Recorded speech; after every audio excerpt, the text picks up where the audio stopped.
Good evening, good evening, good evening, and welcome back. Yes, welcome back to M&M TV with your host this evening, Mark. And in this evening's video, lie, lie, lie. There's a famous speech that was said by I think a PNP person. Them, I said, lie, them lie. Yes, lie, them lie.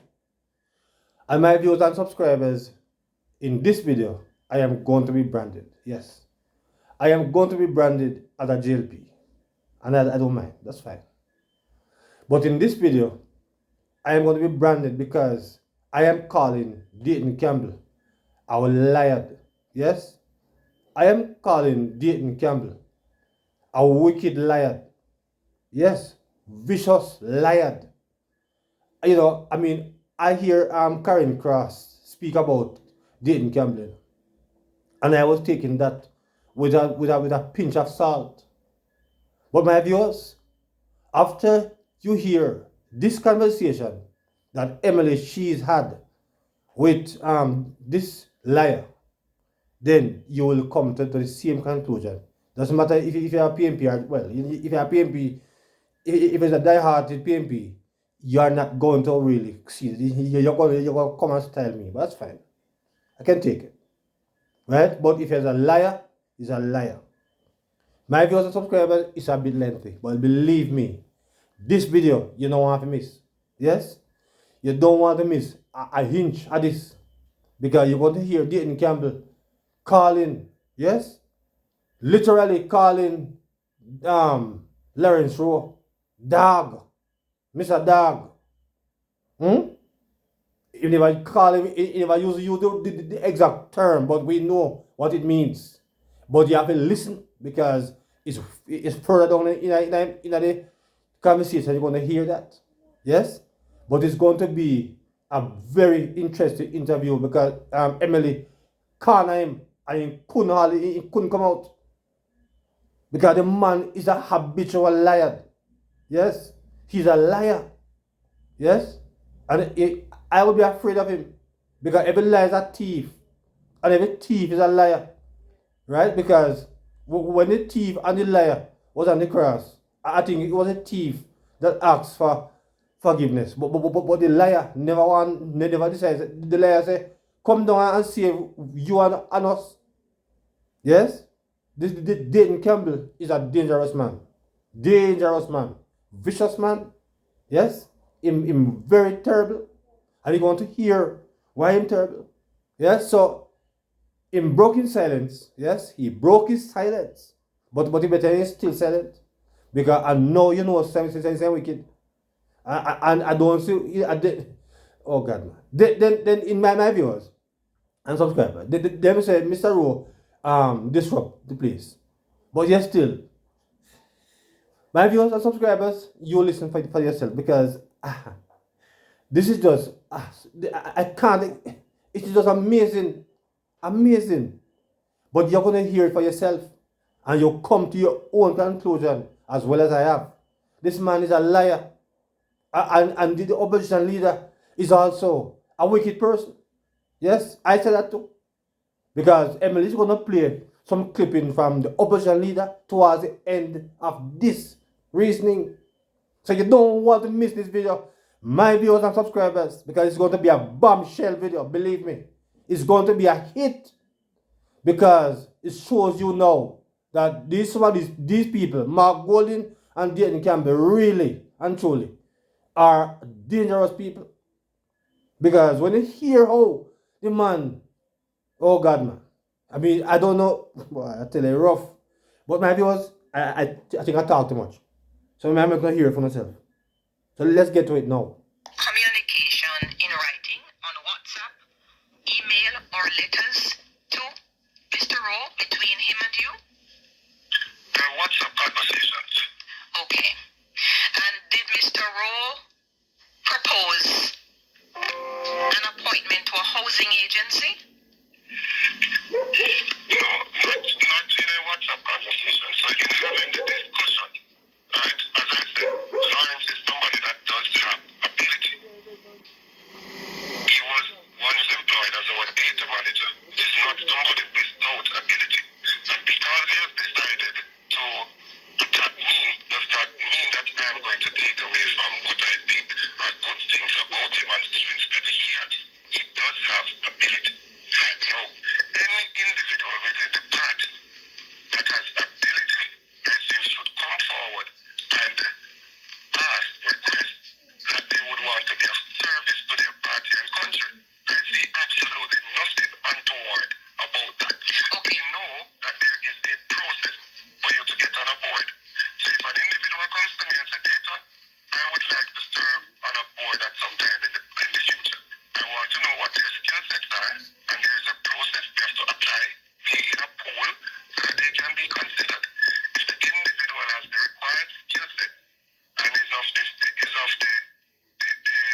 30th of December?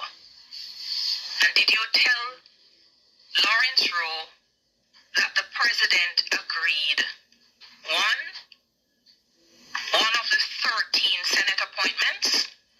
So in the meeting, Mr. Rose said he was told that he might not be in the state treasury, but he can be in the Senate. I wasn't in the meeting on the 27th. He said that. I queried whether or not it was so. I checked and I was told that it was not said in the meeting. Right? And again, any recording that is produced will prove that. Right? He said to me that he was told that he doesn't have to be in the 63, but he can be in the 30, which I think is speaking to the number of Senate seats that are available sharing government based on the current configuration of the Senate. Right? Yes. I said I'm going to discuss these matters and get back to you. Again, the leader of the party is the person who decides on who the senators are.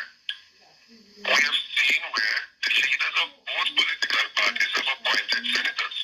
We're currently in a constitutional reform process that is suggesting that the Governor General should be able to appoint some as well. But currently, the authority to appoint senators rests with the leader of the two major political parties. But when you conferred with the leader of the PNP, did he agree to Lawrence Rowe getting one of the 13 Senate appointments? The two matters, there's three issues that were brought up. Issue of compensation for funds that were expended before.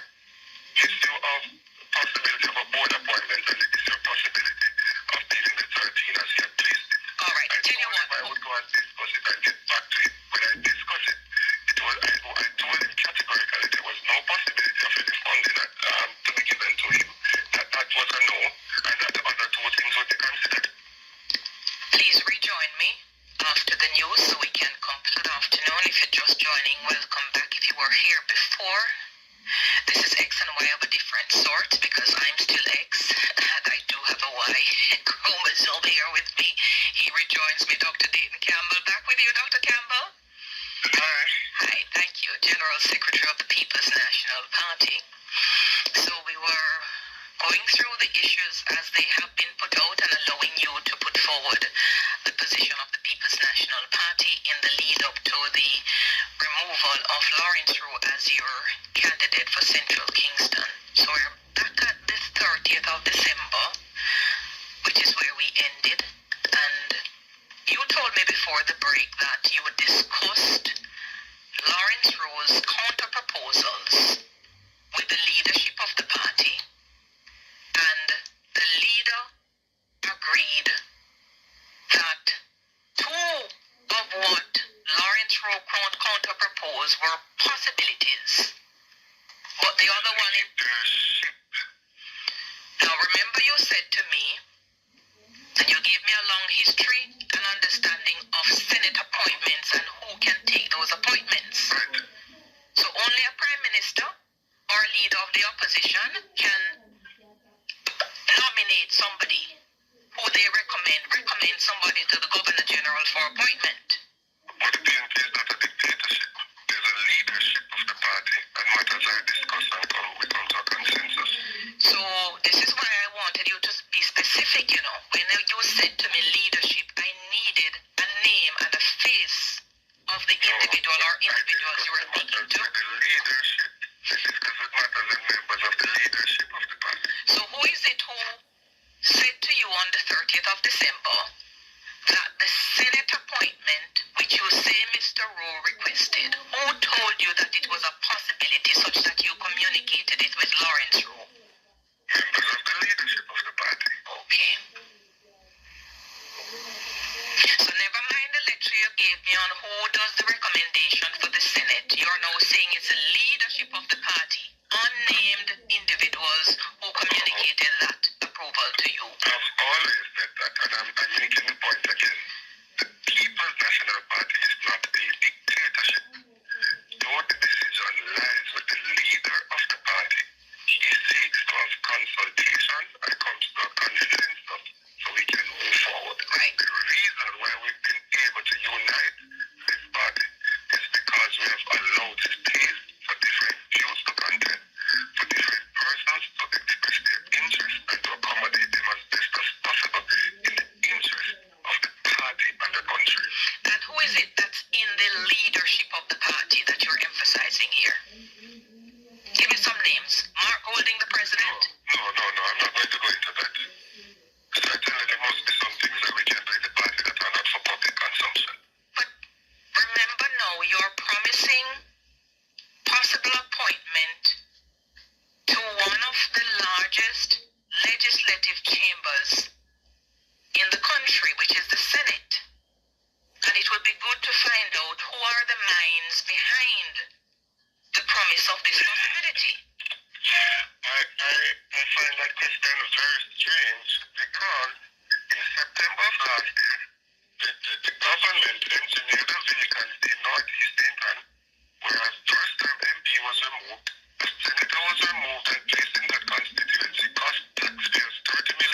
and we still have not filled that vacancy in the Senate. Even though at the time the Prime Minister said he already identified the person to go in the Senate, and there's been absolutely no discussion about that. Here we are now, where persons in an opposition part, different persons are going to express interest in different posts at all times. Several persons would have expressed a desire to be in the Senate, and I'm quite sure that's not unique to the PNP. And to say we have discussed this and this is a possibility because this person does have the capacity to serve there, I can't fathom how that could be something untoward. Well, in the first place, if you want to do the politics of comparison, we can go there, but I do not wish in this interview to do it. Secondly, if you listen to my opening commentary, earlier on I made reference to the Marsha Smith issue. Thirdly, there is nobody who is in the darkness about who makes the decision in the JLP about who becomes a senator.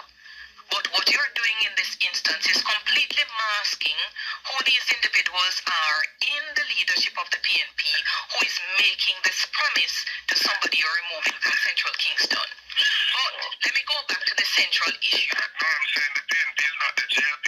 If it's the one-man band in the JLP as to who decides on these things, that's not the way it works in the PNP. Yeah, but the Constitution speaks to the appointment of senator by the Prime Minister making the recommendation to the Governor General, not the leadership of the Prime Minister. And I'm saying you have different leadership styles. And we in the PNP, we believe in consultation. Okay, that's fine. Members within the leadership can discuss a matter and we come to a decision on some of these issues. So the leader has the final say, but it does not mean that we cannot discuss the matters. At any rate, the question I'm asking you, I don't want it to be lost in this sort of triviality here. Am I correct that on the 30th of December, you returned to Lawrence Rowe and you said to him there is agreement from the leadership of the party that two of the three things you proposed, they can happen. The two being one of the 13 Senate appointments and the other one board membership at the housing agency. Was that communicated to Lawrence Rowe? Yes. And that there is no possibility for financial compensation. Was it said to him that there could be 15 million in resources? I don't understand that statement. No, that was not said. So, I had a discussion with him as opposed to if he would want to be employed in a future PNP government. Obviously persons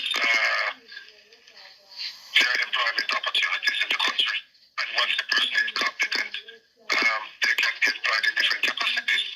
But to say that there was an offer of $15 million whether in cash or resources, no. okay.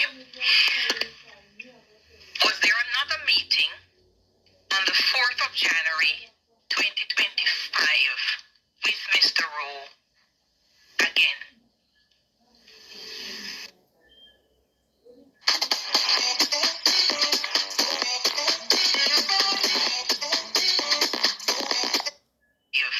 With Mr. Rowe again?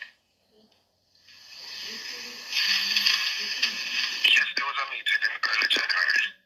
And you were present? Was communicated, yes. After the decision was communicated, I think Mr. Rowe removed his things from the office, and persons would have sent pictures to suggest that the office was vandalized.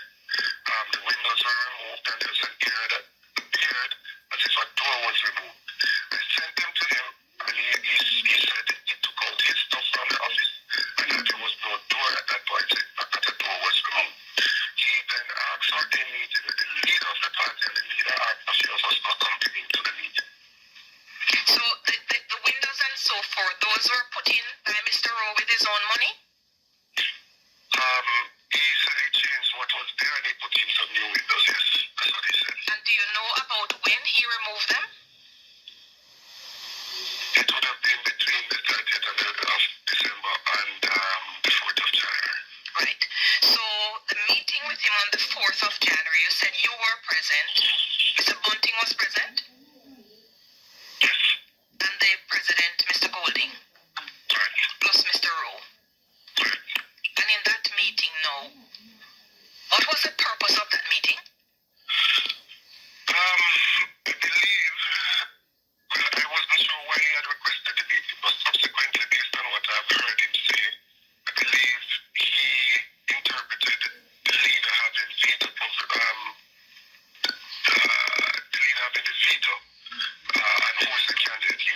hear from the leader himself and not through somebody else communicated with him. And I believe that appears to be the reason why he wanted the meeting. Right. And the leader, as you mentioned to me before, he communicated something in writing to Mr. Rowe on the 10th of January 2025. Right, so at the meeting on the 4th, none of these issues came up. No. No issue about board, Senate, money, none of that came. What came up in that meeting on the 4th, though?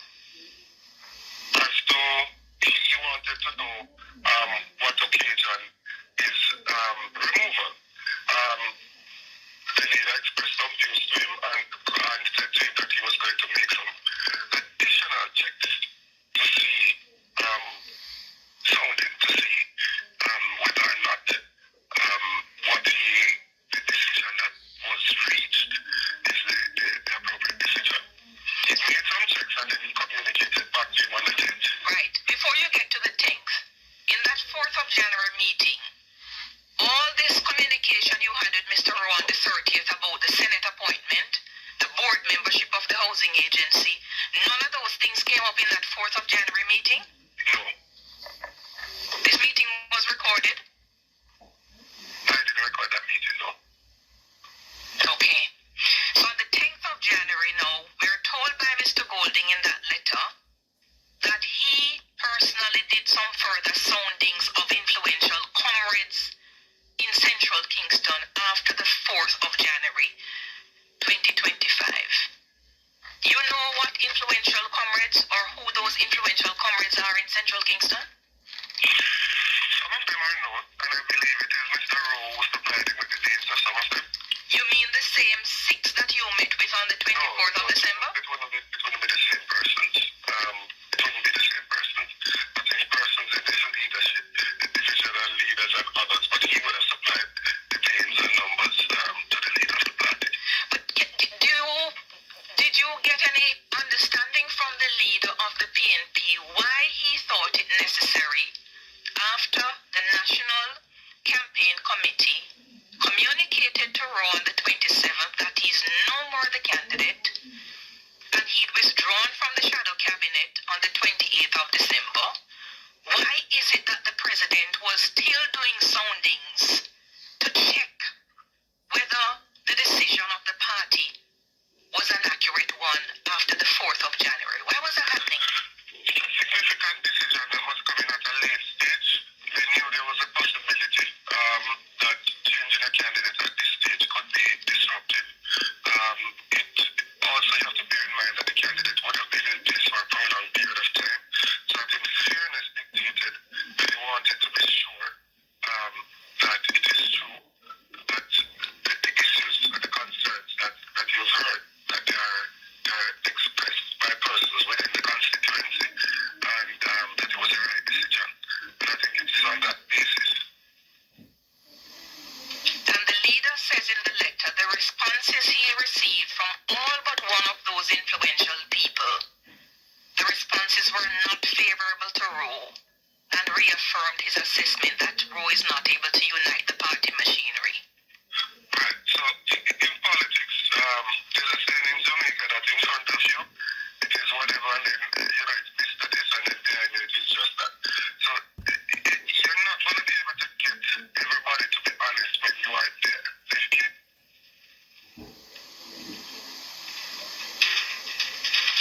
Dr. Campbell? I think you may be moving a little Dr. bit. We Campbell, lost connection my with brother, you. this is coming back. But We'll Dr. Campbell reconnect with is a Dr. dangerous Campbell. and a liar. A vicious, dirty, nasty liar. Same We're going to go God to a knows break. where When they'll we be. come back, But if you're a liar, the final segment of the hotline, hear more looking at the from developments in the central wicked. Kingston. So Dr. Campbell, the letter of Mark Golding on the 10th of January states, the responses I received from influential persons, they were of the view that Mr. Rowe was not favorable, and also Mr. Golding seemed to have taken an issue with the state in which Lawrence Rowe left the constituency. And he then says, I have therefore decided that you cannot proceed as the party's candidate. me to conclude that there has been a series of indecision and almost making up, finding bases on which to remove Mr. Rowe from the constituency from the 24th of December up to the 10th of January 2025. Dr. Dayton Campbell? If you're seeking mischief, then you can conclude that. But if you're seeking logic, then you would not conclude that. Because logically, a political party that is in opposition seeking to win an election would not disrupt a constituency that they're on their way to winning.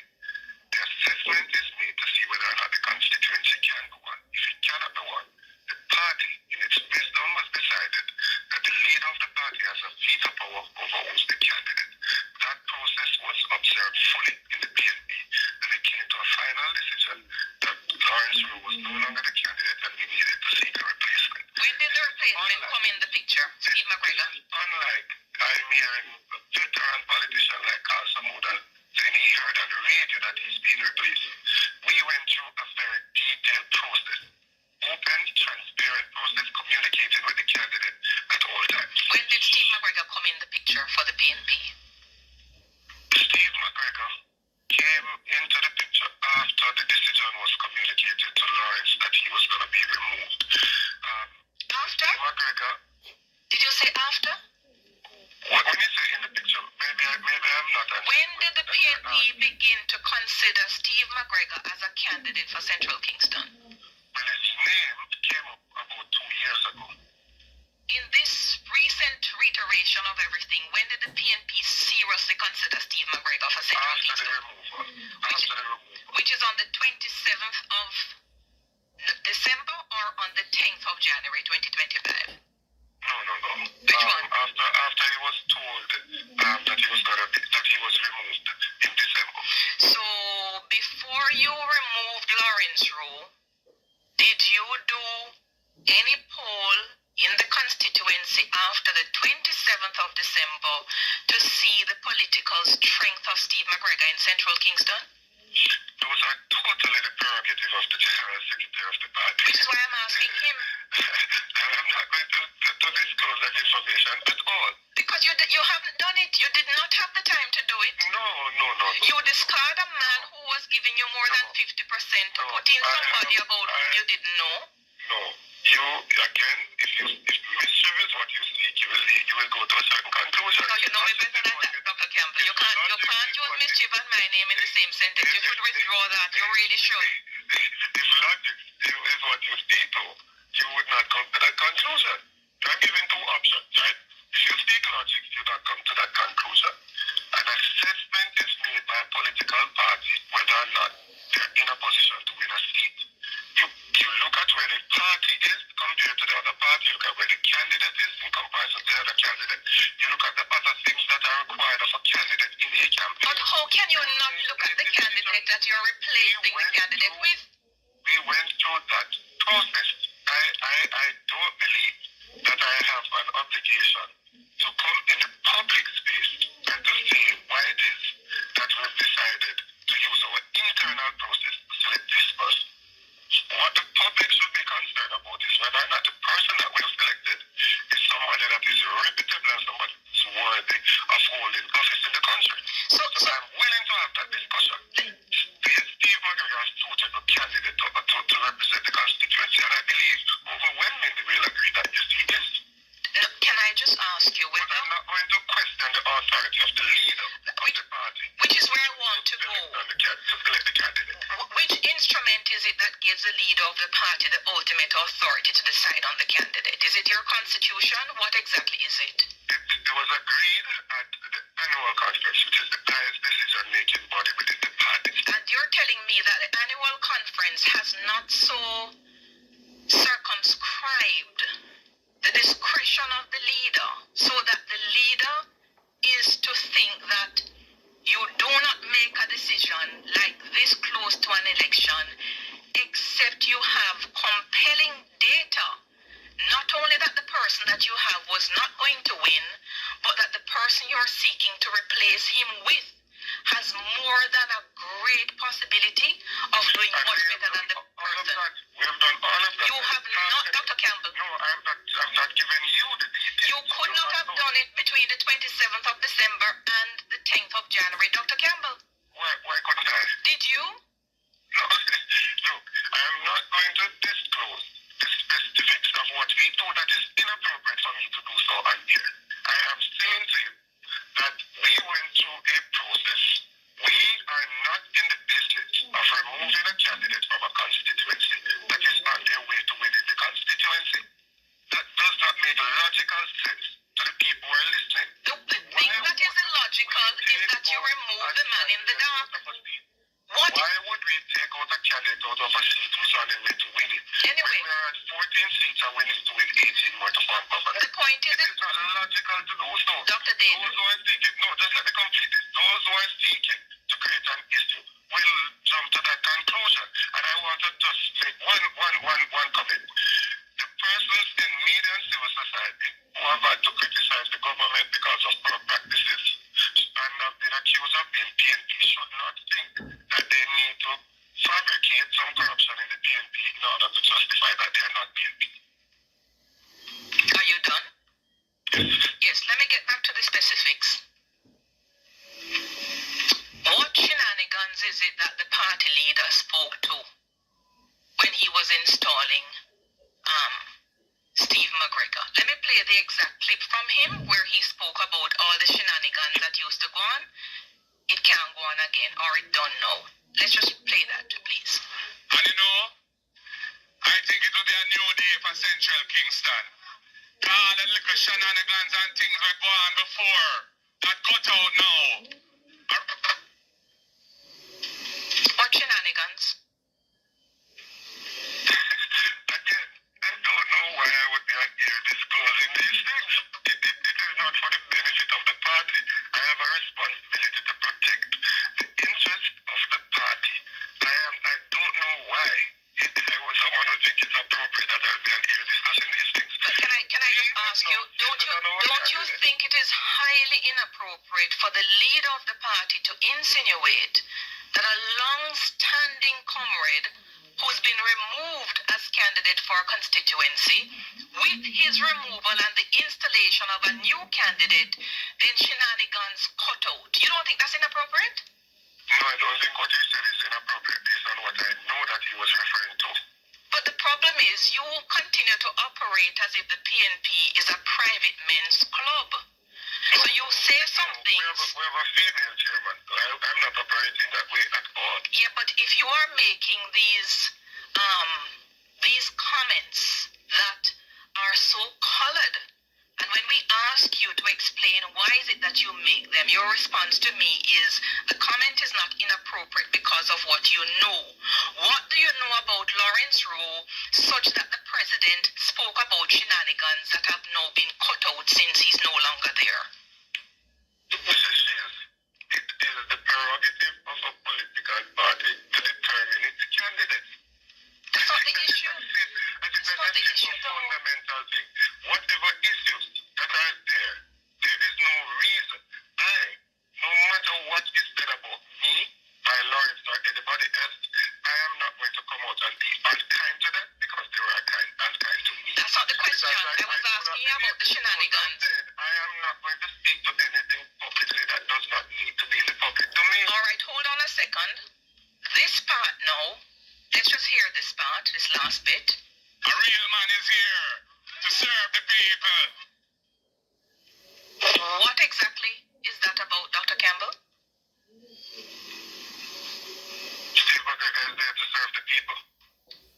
And the one who was there before is not a real man? Was there to serve the people, but things didn't work out. So he has been replaced by another candidate. And we are intended to win the constituency and to serve the people and uplift the lives of the people in Central Kingston. What was being insinuated with the use of the term real man? Both are real. So if both are real, why is the need for the word real? Emphasis does not mean that you're trying to separate two things. 25 for 20. Yes, my viewers, we have one little piece more for you to hear. I tell you, it is intriguing how Really? wicked this guy is. Doesn't necessarily mean that at all. Wow. It is a comparison between them. It just emphasizes that there is a real man here that is going to uplift the lives of the people. And with that, I think we can segue beautifully to say that we now have in place in Central. I heard you, man. I heard your clip that you have the 63 and you have Steve McGregor. But you know, Dr. Campbell, you know the beautiful thing about the people of Jamaica? The people are so bright. And they have the ability to read in whatever you insinuate. And if you do not want people to read anything, be very clear with the language that you use. I can accept that, but the people are so bright that when I'm on the road, they're asking me, how is it that the JLP caused Marissa to resign, then brought her back and spent 30 million out of their money when people are complaining about something in the PNP that did not require any form of funding from the public, and no, there was no promise of any funds. When I have the Prime Minister here, I'll be happy to ask him, and I've made my own commentary on the matter. Can I thank you for your time? You're most welcome. All the best to you. Well, my viewers and subscribers, there you have it. There you have it, one of the most liardest. I perceive that Dayton Campbell have to be one of the most liardest person who have ever run, who have ever contested, who have ever been a general secretary in Jamaica. I don't know if there's any other. If you don't think that none worse than him, you can tell me. And you know, I'm one person who never I'm a listener, and I listen very keenly. So I don't. That's why, as far as when you go to political, if I'm going to a political meeting, I don't even want to hear certain things, bloke. I go there to listen, and Jamaican people are not good at listening. Yes, and that's why I would tell someone lie. We need to listen carefully when people speak, and then you can hear how this guy is a dangerous guy. And I said to Lawrence Rowe, Jaya tears youth and give thanks. Say you're not there any longer. Yeah, give thanks that you're not there any longer, because there are people that are so wicked. They will kill you too. Yeah, they will take your 3 points, because these people are very, very wicked. Very wicked. Right? As you can hear for yourself, my viewers and subscribers. Yeah, I'm a person who never step out. I've never stepped out like this from over the last 6 months or more. I'm blogging. Never. Because I always respect people. But when I hear how this man behave, he's a liar. No wonder why Karen dislike him so much. No wonder. Because she knows him. He's an habitual liar. He's a liar. And he can't talk any truth. No truth is in Dayton Campbell. None. He's a liar. My viewers and subscribers. So I hope you will listen to the entire video, because if you do not listen, you're going to comment on rubbish. Listen all of the videos, my viewers and subscribers, and then you can make proper comments. Yes, and make honest comments. Listen for yourself. Yes? So my viewers and subscribers, the ball is in your court. So until another video, my God, I tell you, I never know how dangerous Dayton Campbell is. And the party leader is dishonest. And the party leader is not a good person. Because after a sudden, no, he must style him.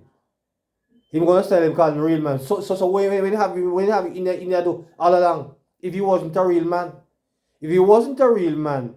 when you have him in there just that long, I would never want to be a part of Dayton Campbell and Mark Golding.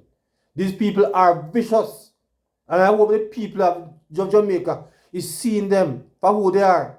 They are dangerous. They are evil. I never knew that I could have come out and talk this way. But God know. When me hear how the Rowe just tears you out. I'm glad they replace you. You don't want to no longer be a part of them. You do not want to be a part of them no longer. Because they would take your 3 points. That's how dangerous these people are. Dangerous people. I wouldn't want to be I wouldn't want to be done nowhere near them. Nowhere near them. Because they're wicked. They're wicked, my viewers and subscribers. These people are not good for the country.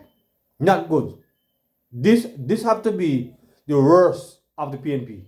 I don't think any other PNP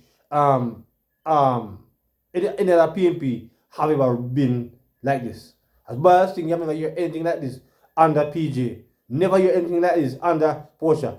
Never hear anything like this under Michael Manley. Yeah? I mean, this guy, he's a wicked man. Wicked man. So my viewers and subscribers, drop your comments in the comment section.